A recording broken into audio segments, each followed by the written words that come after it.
Saudi Arabia is set to return home. The United Democratic Alliance Party's Secretary-General Hassan Omar said that 129 million Kenya shillings blood money settlement was paid for Steve, now Abdul Karim, following a death sentence after a Yemeni colleague he fought with in 2011 succumbed to injuries. Seth Olali with the latest update, including reactions from Steve's Freedom Campaign team here in Kenya. April 11th, 2025 will mark exactly 14 years since Stephen Munyakho, aka Steve, now Abdul Karim, was sentenced to death and imprisoned in Saudi Arabia. Munyakho was jailed after he was involved in a fight with a Yemeni colleague at a warehouse he was working in. In a tragic turn of events, the colleague succumbed to injuries. Munyakho was initially convicted of manslaughter, but the deceased family appealed, resulting in an enhanced death sentence by the sword, with an option of 150 million Kenyan shillings fine. I knew worse lay ahead because the spectre that then I have lived with was the spectre of receiving my firstborn's beheaded body. Steve is a human being. We are all human beings with our frailties. We bring him home. It will be the Kenyan story of victory, however tragic it has been, but there is light at the end of the tunnel.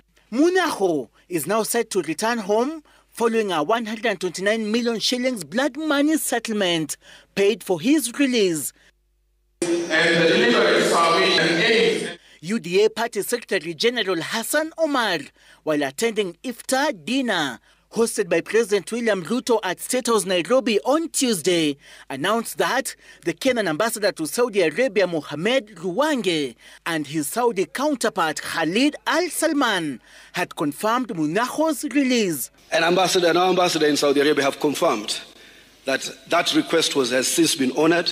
The $1 million has been paid, and the Kenyan will return home safe. Stephen Munyakho, aka Steve, now Abdul Karim, was due to be executed in May 2024, but Kenya's Foreign Affairs Ministry at the time said Saudi authorities agreed to suspend the execution pending further negotiations involving not only diplomats but religious leaders. Commitment of justice and fair. The Muslim World League reportedly paid the 129 million shillings. Its religious leader and Secretary-General Muhammad Al-Issa attended last year's state iftar dinner and was involved in the talks.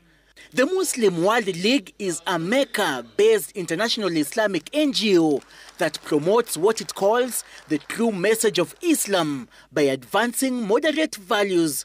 The Save Steve campaign, a support initiative set up by family, friends and media fraternity, through a statement said, if accurate, this information will be an answered prayer for the family and well-wishers supporting the Save Steve campaign. In my mind, as a mother, I thought that if something similar happened and the person that had injured me came to me, I would embrace them. The Ministry of Foreign Affairs is currently processing Steve Munyakho's release and travel documents. Seth Olali, Citizen TV. To our earlier story, and tonight, tens of victims are speaking out after falling prey